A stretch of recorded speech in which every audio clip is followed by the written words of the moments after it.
영상 편집용 노트북을 선택하는 데 있어서 가장 중요한 말을 먼저 하고 시작하겠습니다. 영상 편집은 당연히 대형 모니터와 데스크탑에서 하라고 말씀드리고 싶지만 어차피 여러분들은 제 말 안 듣고 노트북으로 하실 테니 최선책인 데스크탑은 더 이상 언급하지 않겠습니다. 차선책으로 노트북을 고를 때 노트북 스펙을 잘 모르시는 분들은 보통 이 구간에서 고르시고, 노트북 스펙을 볼 줄 알고 노트북에 대한 이해관계가 있다면 이 구간에서 고릅니다. 원활한 영상 편집을 위해 고성능 노트북이 가장 좋은 선택은 맞지만 사실 어떤 영상을 만드느냐가 가장 중요합니다. 지금 보고 계신 이 영상, 제가 올리는 이 수준의 영상은 이 구간의 노트북으로도 충분히 제작 가능합니다.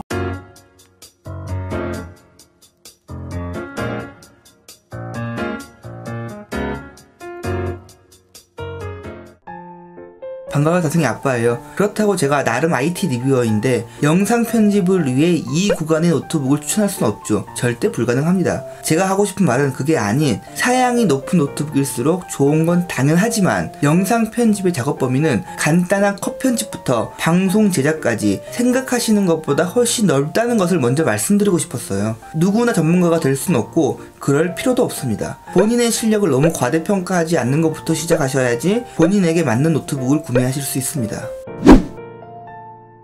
프리미어 프로를 사용하는 영상 편집은 어렵습니다. 가르치는 사람은 쉽다고 하는데 그건 본인들이 할 줄 알아서 쉬운 거지 사실 난이도 자체로 보면 굉장히 어려운 작업이죠. 실제로 시작 단계에서 포기하시는 분들이 많습니다. 유튜브가 어려운 이유 중 하나가 바로 영상 편집 때문이죠. 내가 영상 편집을 얼마나 할 줄도 모르는데 처음부터 고사양 노트북을 구매한다면 나중에 쓸모가 없어져요. 고사양 노트북들은 게임과 그래픽 작업처럼 고사양 작업에 맞춰진 노트북이기 때문에 배터리 타임도 짧고 휴대성이 많이 떨어지거든요. 하지만 욕심을 조금만 버리고 이 구간의 노트북을 구매하시면 영상 편집을 중간에 포기하더라도 일반적인 데일리 노트북으로 사용이 가능합니다. 사용 목적의 전환이 가능하다는 거죠. 제가 지금 하는 말은 이 노트북이 영상 편집이 잘 된다 안 된다 이런 말이 아닌 보험이 필요하다는 거예요. 저는 실제로 영상 편집을 배우다 중간에 포기하는 사람들을 너무 많이 봤어요. 그리고 중고나라만 가도 영상 편집용 데스크탑 중고 매물이 많아요. 그 이유가 준비 과정 없이 그리고 근거 없이 본인의 실력을 너무 과대평가해서 장비부터 세팅한 경우죠. 어떻게 보면 입문자들이 듣기에 기분 나쁜 말일 수 있지만 그 정도로 영상 편집은 어려워요. 기본적인 센스도 필요하고 단순 반복 노가다도 필요하고 집중력도 굉장히 요구한 작업이죠. 과감한 추진력은 물론 좋지만 경험자로서 약간의 보험을 들어놓는 것을 더 권장합니다. 그래서 노트북으로 영상 편집을 입문한다면 이 구간의 노트북 선택하시고 라이젠 5, 라이젠 7이 내장 그래픽 성능이 좋아 가격 대비 성능이 가장 훌륭합니다. 여기서 좀 더 욕심을 내면 인텔 CPU에 MX250 들어간 모델 정도이고, 여기서 비용을 더 투자할 수 있다면 GTX 1650급이 달려있는 저전력 노트북 정도가 되겠네요. 이 제품은 가격대가 좀 있는 편입니다. 그런데 여기서 이거 사는 것보다 고성능 CPU에 GTX 1650 달린 노트북이 더 낫겠다 이런 말 하면 안 됩니다. 그 의견은 제가 지금까지 말한 내용을 전혀 파악하지 못한 의견이에요. 고성능 노트북은 구매해서 만약 영상 편집을 하지 않는다면 중고로 파는 게 더 나은 선택의 노트북입니다. 하지만 이 구간의 노트북들은 데일리 노트북으로 다목적 사용이 가능해요. 영상 편집이 잘 되냐 안 되냐의 접근이 아닌 입문자들을 위한 현실적인 구매 가이드입니다. 저같은 리뷰어나 노트북 지식이 있는 분들이 영상 편집 입문자들에게 고성능 노트북만 추천하면 중고나라 매물만 늘어나는 거예요. 고성능 노트북은 데일리 노트북으로 사용 전환이 힘들거든요.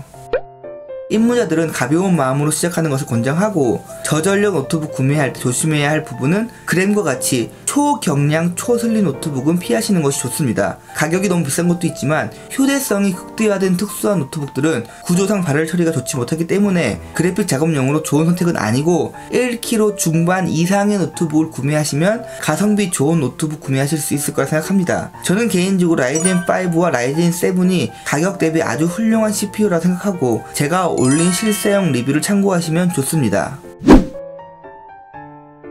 저전력 노트북들의 용도 자체가 기본적으로 사무, 인강용입니다. 그래픽 작업에 좋은 CPU는 절대 아니죠. 하지만 게임과 영상 편집은 구별해서 볼 필요가 있는 것이, 게임 같은 경우는 CPU와 그래픽을 지속적으로 사용하기 때문에 사용에 있어 저전력 CPU와 절대 맞지 않습니다. 반면 영상 편집은 전문가가 아닌 이상 쉬지 않고 작업하는 건 불가능합니다. 영상 편집을 어떤 방향으로 할지, 어떻게 수정할지 고민하면서 작업을 하죠. 작업 중간에 스마트폰을 확인하기도 하고 간식도 먹으면서 합니다. 노트북 입장에서 보면 게임보다 좀 더 여유 있는 작업이 영상 편집입니다. 영상 편집으로 생긴 발열이 충분히 냉각될 수 있는 시간이 확보될 수 있다는 의미죠. 순간 CPU, 램 사용량은 게임보다 높을 수 있지만 전체 평균으로 보면 게임보다 한참 아래입니다. 그래서 저전력 CPU로 게임은 권장하지 않지만 영상 편집은 단순한 작업이라면 충분히 가능하죠.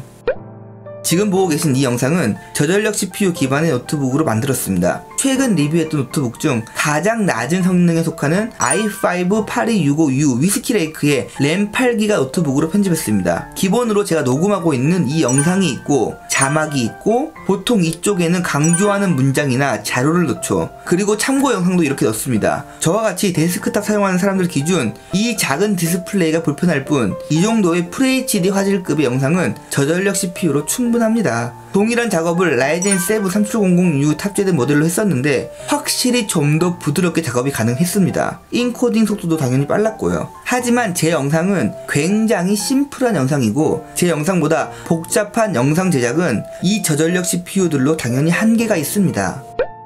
이 영상은 기본적으로 색보정이 안 들어가 있어요. 이렇게 색보정을 넣는다면 저전력 CPU 단독으로 제대로 된 작업이 불가능합니다. 사실 색보정은 디스플레이의 품질도 좋아야 하고 사양도 많이 요구됩니다. 어떻게 보면 색을 볼 줄 아는 능력이 필요하기 때문에 어느 정도는 전문가의 영역입니다. 저는 개인적으로 필수라고 생각하지는 않는데 여행 영상이나 제 아이 영상을 만들 때는 그 상황에 맞는 색보정을 꼭 하는 편입니다. 당연히 데스크탑을 사용하죠. 그리고 저전력 CPU는 전환 효과를 적용할 때도 많이 부족한 모습을 보입니다. 예를 들어 이런 효과는 저전력 노트북으로 힘들죠. 정확히 말해서 적용은 되지만 미리 보기가 원활하지 않아 편집에 어려움이 있습니다. 미리 보기 화질을 낮추는 방법도 있지만 그렇다 해도 이런 빠른 전환은 저전력 노트북이 감당하기 어렵습니다. 저는 리뷰어로서 정말 리뷰에만 집중하게 만들고 싶은 마음에 이런 전환 효과는 전혀 사용하지 않기 때문에 저전력 노트북으로 편집이 가능하지만 일반적으로 영상 편집을 배우고 싶어 하시는 분들은 이런 화려한 효과를 꼭 써보고 싶을 거예요. 저전력 CPU로는 많이 부족하고 최소 MX250이나 GTX 1650급의 외장 그래픽이 필요합니다. 10분, 20분 이상의 긴 영상을 만들거나 화려한 효과를 많이 넣거나 색보정을 디테일하게 하거나 트랙을 많이 사용하는 작업을 하거나 애프터 이펙트를 제대로 사용하거나 노트북에 대형 모니터를 연결해서 작업하거나 4K급의 영상을 만들려면 더 이상 저전력 CPU로는 작업이 불가능합니다. 사실 이 정도 사용하는 분들은 이미 경험이 많은 사용자라서 본인이 어떤 노트북을 사용해야 할지 충분히 알고 있습니다. 이 정도의 실력이라면 무조건 데스크탑으로 가야 하지만 초반에 데스크탑 언급하지 않기로 했으니 고성능 CPU로 갈아타면 됩니다. 제가 다시 한번 말씀드리자면 입문자들한테 저전력 CPU 기반 노트북을 추천드리는 것은 영상 편집이 잘 되고 안 되고의 기준이 아닌 미래의 일을 예측하지 못하니 보험을 들라는 의미입니다. 하지만 보험이 필요 없다면 당연히 고성능 노트북을 구매하셔야 됩니다. 영상 편집을 정말 제대로 한번 해보고 싶다면 이 구간의 노트북은 볼 필요도 없어요. 노트북으로 영상 편집을 제대로 한다면 그냥 이거 쓰시면 됩니다. 배터리가 길어야 한다, 휴대성이 좋아야 한다, 뭐 이런 현재의 기술로 되지 않는 말은 하실 필요가 없습니다. CPU 성능이 높으니 당연히 배터리 타임은 어이없을 정도로 짧고 고사양 CPU와 그래픽카드의 발열 처리를 위한 냉각 시스템 때문에 노트북 부피도 커요. 요즘은 1kg 중반대도 나오고 있지만 원하는 성능과 가격을 고려하면 2kg는 가볍게 넘깁니다. 또 노트북 휴대할 때 꼭 필요한 어댑터는 어찌나 무거운지 그냥 벽돌 같아요. 하지만 이러한 단점이 있음에도 불구하고 영상 편집이라는 확실한 사용 용도가 있다면 고성능 노트북을 사용하는 것이 맞습니다. i7-9750H에 램 16에서 32GB, GTX 1650이면 웬만한 작업 모두 원활하게 가능합니다. 고성능 노트북의 보급형 제품으로 보시면 100만원 초반으로도 충분히 좋은 노트북 구매 가능합니다. 이 구간의 비싼 노트북들이 비싼 이유는 경량화를 하기 위해 많은 투자 비용이 들어갔고 경량을 위한 부품이 들어갔기 때문이죠. 쉽게 말해 이 구간의 노트북들은 무게와 부피가 성능입니다. 반면 고성능 노트북은 경량화에 크게 신경 쓰지 않기 때문에 전체적으로 기본에 충실한 모습을 보이죠. 요즘은 100만원 초반대에 경량화된 고성능 노트북이 나오고 있지만 공학적으로 봤을 때 절대 좋은 구조는 아닙니다. 정말 경량화된 고성능 노트북 갖고 싶다면 델의 XPS 시리즈 정도는 되어야 하는데 당연히 가격이 만만치 않습니다. 비용 문제로 i5 9300H를 구매하시는 분들도 계시는데 영상 작업은 CPU의 성능이 굉장히 중요한 작업이기 때문에 무조건 i7 9750H로 구매하시는 것이 좋습니다. 만약 비용이 부족하다면 차라리 그래픽을 GTX 1050으로 낮추고 CPU는 꼭 i7 9750H로 구매하세요. 그 정도로 영상 작업은 CPU의 성능이 중요한 작업입니다. 영상 편집은 초당 60프레임이면 충분하고 보통 초당 30프레임으로 작업을 많이 하기 때문에 게이밍 노트북처럼 주사율 144Hz를 추구할 필요는 없습니다. 스펙에 주사율이 적혀있지 않다면 무조건 60Hz의 주사율이니 이 부분은 크게 신경 쓰지 않고 선택하시면 됩니다. 고성능 노트북은 전체적으로 기본에 충실한 노트북이기 때문에 디스플레이도 전체적으로 괜찮은 IPS 패널이 들어가 있습니다. 제가 추천하는 100만원 초반대 노트북들의 디스플레이가 좋다라고 하긴 힘들어도 사용하기 충분히 괜찮다고 생각합니다. 하지만 색 보정을 디테일하게 하고 싶거나 좀 더 전문적인 작업이 필요하면 디스플레이 스펙을 따로 꼼꼼하게 확인하시는 것이 중요합니다. 영상 편집에 있어서 고스펙의 디스플레이를 필수로 생각하시는 분들도 계시는데 저는 필수로 보지는 않습니다. 냉각 시스템은 실제 돌려봐야 알아요. 제가 눈으로 볼 수 있는 건 아니죠. 하지만 눈으로 봐서 좋은 제품이 사용해보면 실제로 좋은 경우가 많습니다. 고성능 노트북은 보통 고용량 듀얼팬을 사용하지만 히트파이프의 개수는 다양합니다. 히트파이프는 사실 개수보다 두께와 크기가 중요한 건 사실이지만 i7 9750H와 GTX 1650의 발열을 고려해서 최소 5개는 있어야 한다고 생각합니다. 이 부분은 여러 노트북을 사용해본 저의 개인적인 견해로서 최근 경량화된 고성능 노트북들은 부피를 줄이기 위해 히트파이프 개수를 줄이는 경우가 있는데 고성능 노트북의 목적을 생각해보면 차라리 부피를 늘려서라도 발열을 잡으려고 노력하는 것이 더 알맞다고 생각합니다. 제가 데스크탑 언급을 안 한다고 했었는데 리뷰어로서 언급을 안 할 수가 없습니다. 하지만 이 영상은 노트북 구매 가이드이기 때문에 짧게만 언급하겠습니다. 영상 편집과 게임은 데스크탑으로 하세요. 그게 투자하는 비용 대비 효율이 좋아요. 가성비 좋은 데스크탑 CPU인 라이젠 5 3600X로 심플하게 조립하면 저렴하게 100만원 정도로 가능한데 아무리 좋고 비싼 고성능 노트북과 비교해도 월등히 좋습니다. CPU의 성능을 벤치마크로 비교해보면 차이가 그렇게 크지 않다고 생각할 수 있지만 고사양 작업에서는 사양만큼이나 냉각 능력이 중요하고 데스크탑과 노트북은 냉각 능력에서 너무 큰 차이를 보입니다. 제가 데스크탑을 언급하지 않는다고 말했는데도 불구하고 이렇게까지 말하는 이유가 분명히 있고 사용해보면 바로 아실 수 있습니다.